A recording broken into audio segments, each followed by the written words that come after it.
बिबट्याचा पुन्हा हल्ला, ग्रामस्थांच्या डोळ्यांसमोर शिडी फस्त, वनविभागाच्या कारभारावर संताप.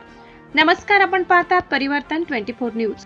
नंदुरबार जिल्ह्यातील तळोदा तालुक्यातील प्रतापपूर परिसरात बिबट्याची दहशत दिवसेंदिवस वाढत आहे. भरदिवसा ग्रामस्थांच्या डोळ्यांसमोर बिबट्याने शिडीवर झडप घालत तिला पळवून नेल्याची धक्कादायक घटना घडली आहे.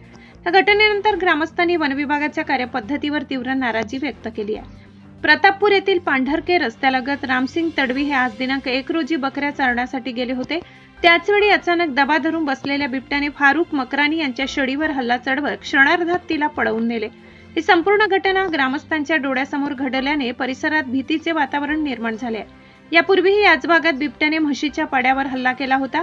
त्यानंतर वन विभागाने बिबट्या जेरबंद केला होता. मात्र अजूनही 2 ते 3 बिबटे परिसरात मुक्तपणे वावरत असल्याचा दावा ग्रामस्थ करत आहेत. दरम्यान 2 दिवसापूर्वी तळोदा शहरालगत खर्डी नदी परिसरात बिबट मादी 2 बछड्यांसह मुक्त संचार करताना दिसल्याचा व्हिडिओ समोर आला होता. त्यामुळे संपूर्ण परिसरातील नागरिकांमध्ये भीतीचे सावट अधिक गडद झाले आहे.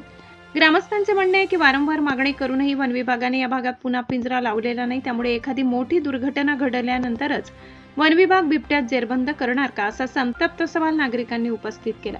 नागरिकांनी तातडीने पिंजरा लावून बिबट्याचा बंदोबस्त करावा, गस्त वाढवावी आणि शेतकरी व ग्रामस्थांच्या सुरक्षेसाठी त्वरित उपाययोजना कराव्यात अशी मागणी केली आहे.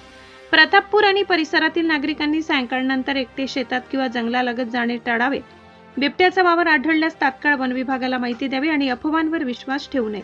अशा ताज्या, विश्वासार्ह आणि स्थानिक बातम्यांसाठी परिवर्तन 24 न्यूजला सबस्क्राईब करा, व्हिडिओला लाईक करा आणि जास्तीत जास्त शेअर करा.